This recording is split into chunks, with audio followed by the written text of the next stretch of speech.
pwede ba ako magtanong? Sure. May naikwento ba si Moira sa'yo kung may naging karelasyon siya? Wala naman. Di naman kami close eh. Bakit? Dahil gusto kong malaman kung sino yung totoong tatay ni Zoe. Ay naku, nagsasayang ka lang ng oras. Wala ka rin lang naman mapagtatanungan, di ba? Eh bakit mo pa umpisahan? Actually, meron. Sino? Si Carlos.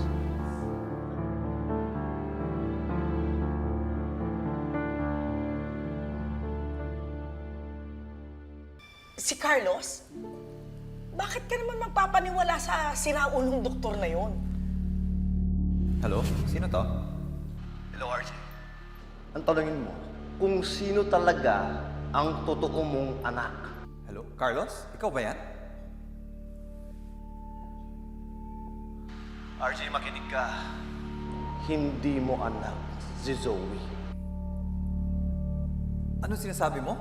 Hindi ko anak si Zoe? May tumawag kasi sa akin noon. Hindi niya sinabi na siya si Carlos, pero nabusesan ko siya.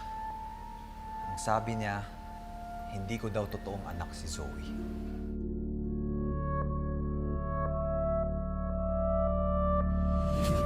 Si Carlos ba talaga yung tumawag sa'yo?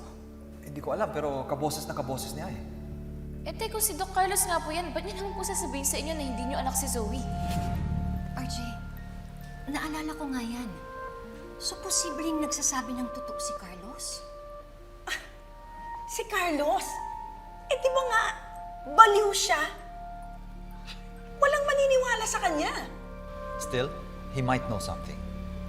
Baka nga kilala niya kung sino nakabuntis kay Moira. And Lynette, naalala ko lang na sa lahat ng naging kaibigan ko, kay Carlos lang naging okay si Moira.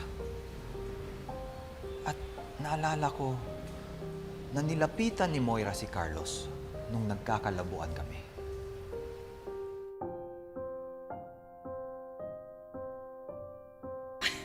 You're out of your mind.